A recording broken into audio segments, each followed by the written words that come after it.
Have you ever been talked into buying an extended warranty you didn't actually want?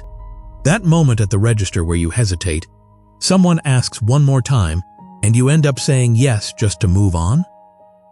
There's a reason that happens more often than you'd think. Before you reach the register, one number is already hanging over the conversation: the percentage of customers who say yes to the warranty. In one 6-year dataset from a major electronics chain, that number averaged 29%.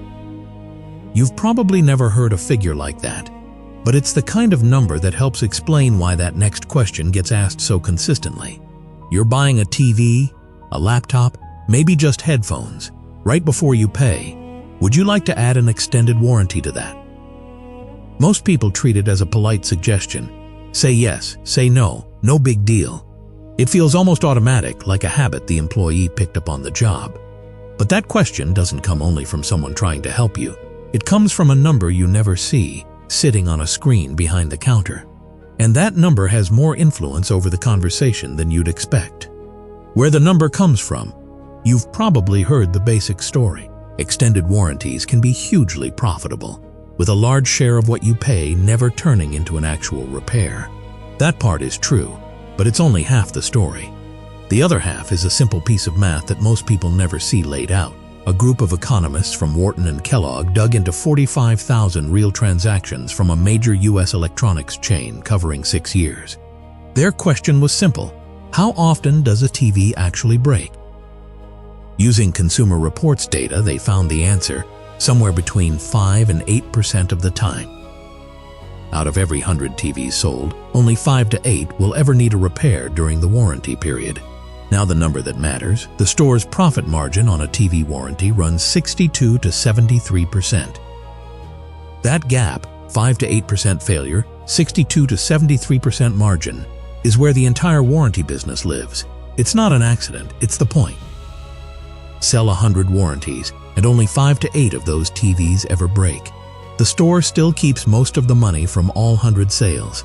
The other 92 to 95 customers paid for something they'll never use. That's not a flaw in the system. That is the system. Put real dollars on it. A $600 TV with a warranty running 22 to 24% of the price, roughly $130 to $145. Multiply that across a chain's full sales volume, and a single percentage point of attach rate stops looking small. That's exactly why a company would build an entire tracking system around it. Attach rate, because that gap is so profitable, stores track how well each employee sells warranties. That's called attach rate, the percentage of purchases that include one. 10 customers buy a TV, 3 add a warranty, 30% attach rate. Attach rate doesn't measure whether you need a warranty. It measures whether the employee sold you one.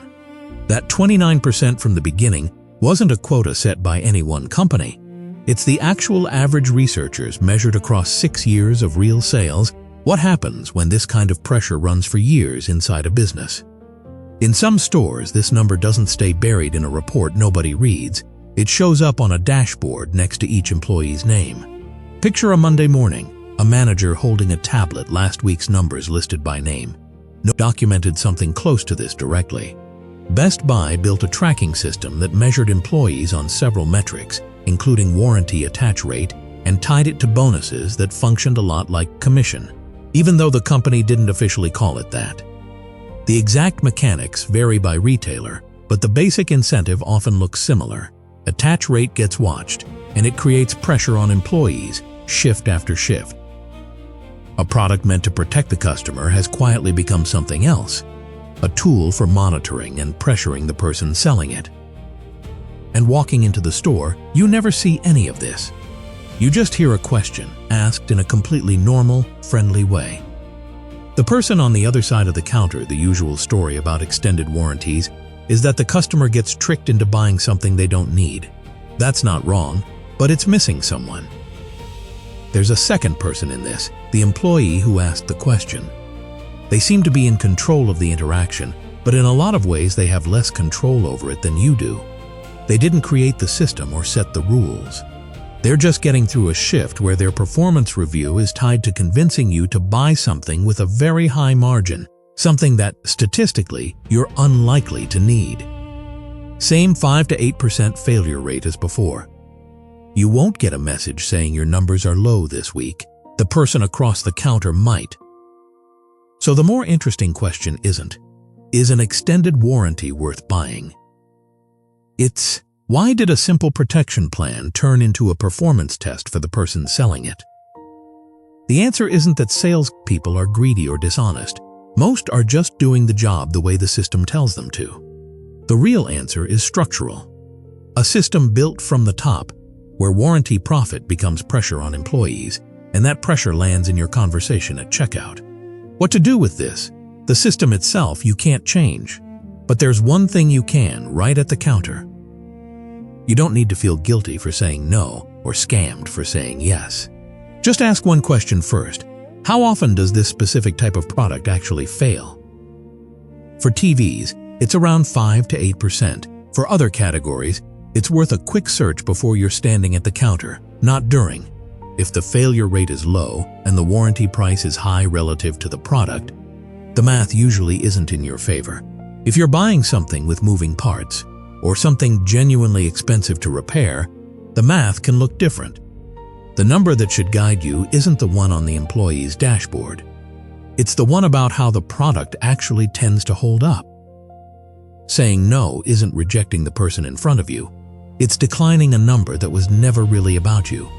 And that's an easier thing to do once you can actually see it. So next time someone asks, would you like to add an extended warranty to that? You might hear it a little differently. It isn't only advice. It's the visible end of a number you'll never see. One that puts both of you, customer and employee, inside a game where neither of you chose the rules. The warranty is the thing you can see. The attach rate is the thing that actually decides the conversation.